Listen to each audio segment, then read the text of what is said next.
जेव्हा तुम्ही I T कंपनीजमध्ये काम करताना, म्हणजे आय टीमध्ये नाही पण कुठल्याही कंपनीमध्ये काम करताना, तर प्लीज तुम्ही जे काही कोणासोबत शेअर करता खूप विचार करून शेअर करत जा. तुमचे जे फ्रेंड्स आहेत, कलिग्स आहेत, ते चूज वाईजली. बिकॉज कसं होतं की मी हे खूप सारे इश्यूज फेस केलेले आहेत आणि करते पण आहे. कधी कधी वाटतं की मी उगाच शेअर केलेलं आहे. सो त्याच्यामुळं सांगते की एक्सपिरियन्सनुसार की डोंट शेअर. आणि पर्सनली तर अजिबातच नाही. जे काय असेल तुमचं रिलेशन असेल ते प्रायव्हेटली ठेवा, कुणाला सांगू नका. तर माझ्या दिवसाची सुरुवात झाली की आज माझा संदीपसाठी मला टिफिन बनवायचा होता. मग सकाळ सकाळी इतक्या लवकर उठून मी सगळी घरातली कामं करून घेतलेली आणि त्याच्यापैकी की सकाळ सकाळी मी स्प्राउटची सब्जी बनवली.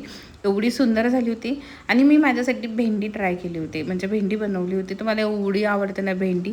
आणि ते झाल्यानंतर मस्तपैकी आराम केला मी, कारण आज थोडंसं काम होतं म्हणून थोडंसं आराम करून घेतला. आणि ते उठल्यानंतर मस्तपैकी मी चहा केला आणि पटकन स्वयंपाकाला लागली. मी माझा 1 तासच स्वयंपाक बनवून झाला. मी लिटरली 5 नाही 6 वाजता स्वयंपाकाला लागली. 7पर्यंत रेडी झाला माझा. आणि ते झाल्यानंतर एवढं मस्त ॲटमॉस्फिअर होतं. आणि मी कटाची आमटी बनवली होती, म्हणजे ब्लॅक उरड डाळ एवढी सुंदर झाली होती. माझ्या नवऱ्याला बिलकुल आवडत नाही, पण त्याला आवडली आज. ते झाल्यानंतर मी जिमला गेले. जिमवरून आल्यानंतर मी बघा जेवायला बसले आणि ह्या दोघांचं एकदम मला रिॲलिटी शो बघायला भेटला.